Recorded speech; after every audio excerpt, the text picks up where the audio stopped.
we'll be behaving just like.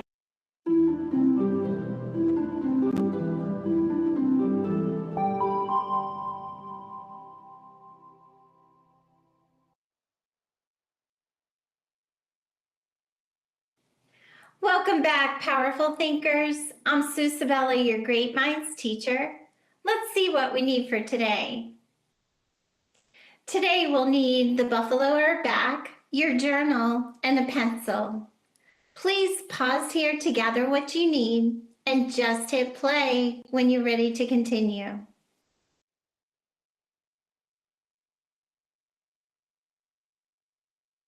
Historians share stories with us about the past.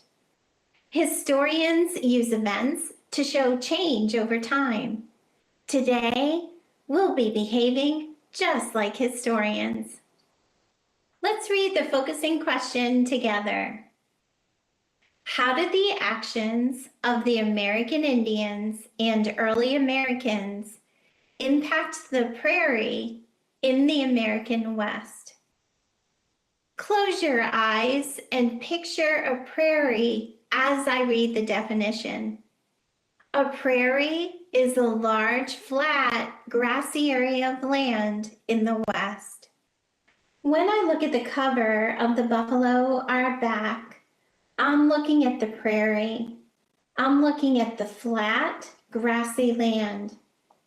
And if I take my finger and I follow the grass from the ground all the way up to the tip of the grass, I see that the grass is very tall on this prairie. Now it's your turn.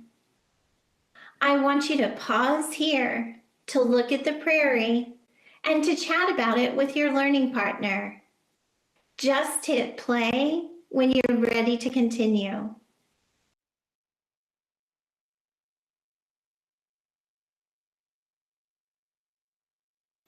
The buffalo our back uses the word plains to talk about the land in the West.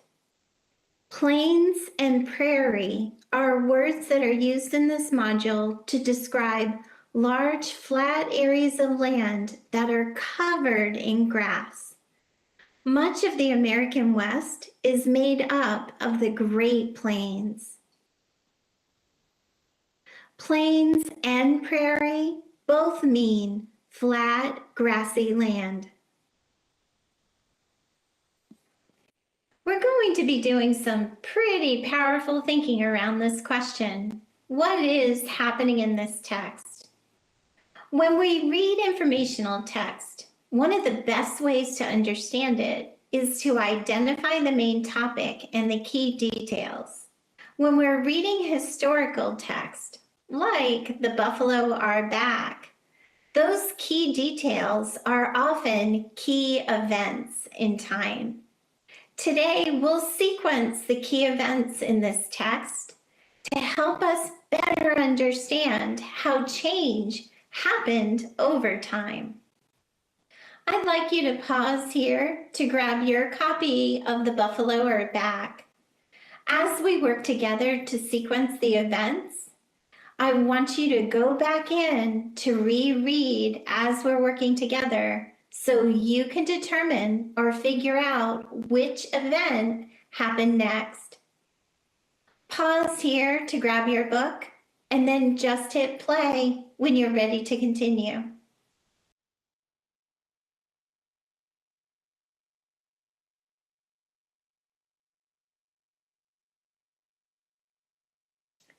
Just like an historian, let's dig into the events of the buffalo our back. Read the first event to yourself, and then we'll read it together.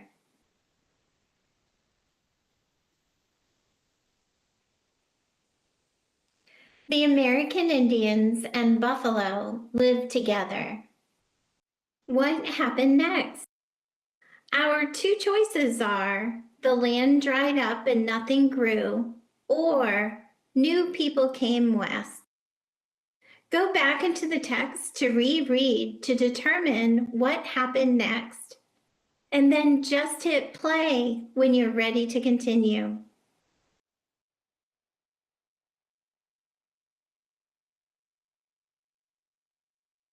In the beginning, the American Indians and buffalo lived together. Then new people came west. What happened next? Pause here to read the two choices and to dig back into your book. And then just hit play when you're ready to continue.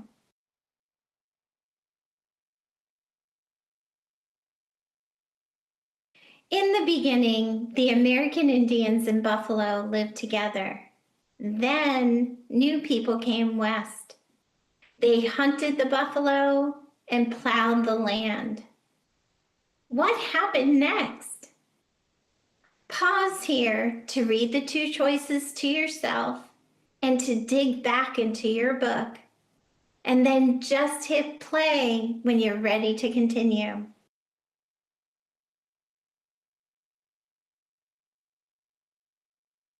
In the beginning, the American Indians and buffalo lived together.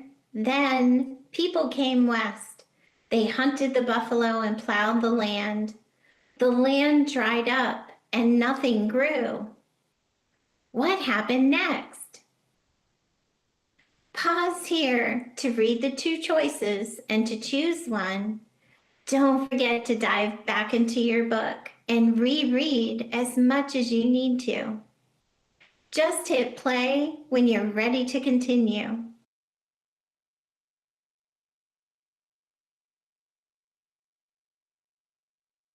In the beginning, the American Indians and buffalo lived together. Then new people came west. They hunted the buffalo and plowed the land. The land dried up and nothing grew. People helped the prairie become healthy again. What happened at the end of the book? Pause here to think and to reread. Just hit play when you're ready to continue.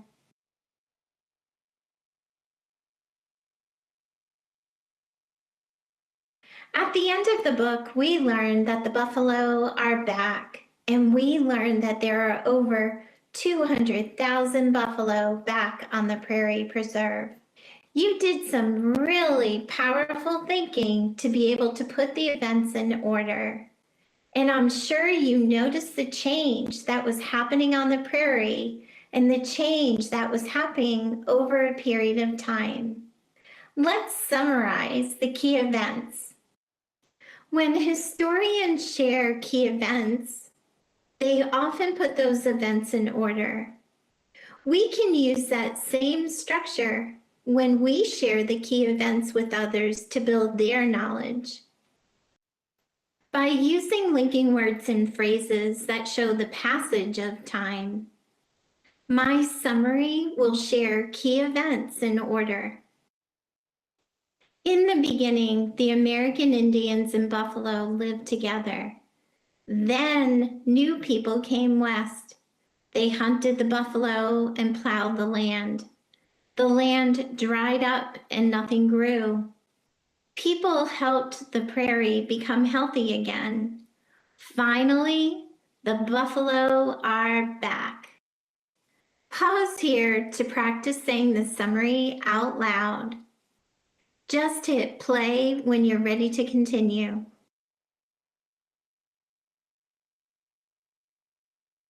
Time for a stretch break. Pause here to take a break, and then just hit play when you're ready to continue.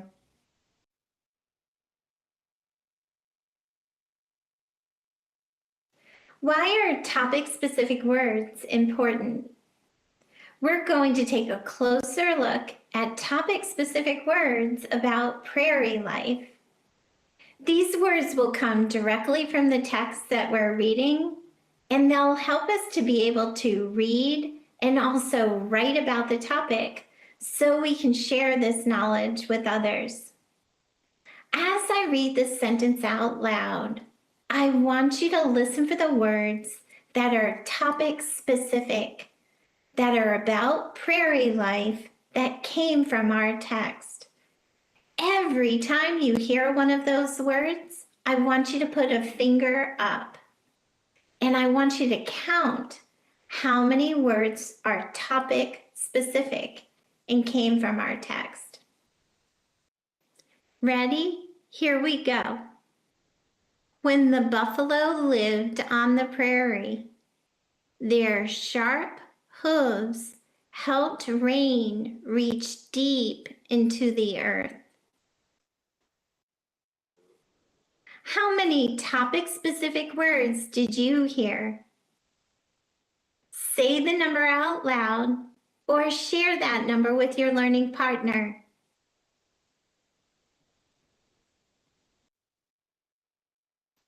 When the buffalo lived on the prairie, their sharp hooves helped rain reach deep into the earth. If I don't use topic-specific vocabulary, it could sound something like this. When the animals lived on the land, their feet helped water reach deep into the earth. When I think about that sentence, it leaves lots of questions in the reader's mind. When the animals, what kind of animals, lived on the land, where? And their feet, what kind of feet? Did they have sharp feet? Did they have little feet? Helped water reach deep into the earth. Where did the water come from? When I go back to the first sentence, and the words are very topic specific, it helps me as a reader. I can picture what's happening in my mind. Listen, when the buffalo, oh, I know what kind of animal it is. It's a buffalo. Lived on the prairie, oh, I know where he is. Their sharp hooves, oh, I can picture that. They're big hooves and they're sharp. They helped the rain reach deep into the earth. When writers use topic-specific vocabulary, readers don't have as many questions. They're using very specific words. They're using precise vocabulary. Since you're such a great observer, I know you noticed the check in the corner, and you know what that means. Your teacher will take this opportunity to check in with you. I'd like you to take out your journal and copy this sentence frame into your journal. Please make sure to leave enough room where the blanks are, where you could write in a whole word. Pause here to set up your journal and then just hit play when you're ready to continue.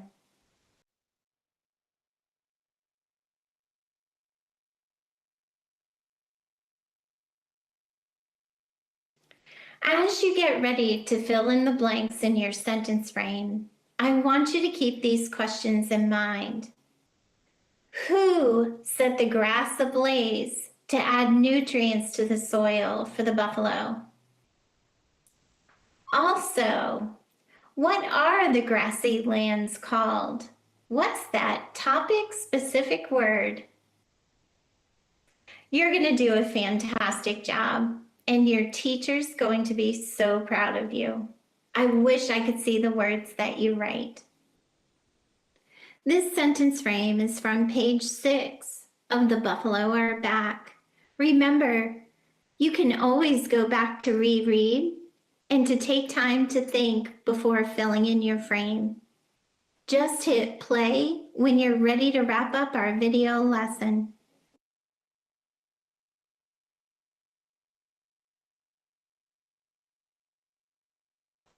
Historians share stories with us of the past, and historians use key events the way authors of other informational texts use key details.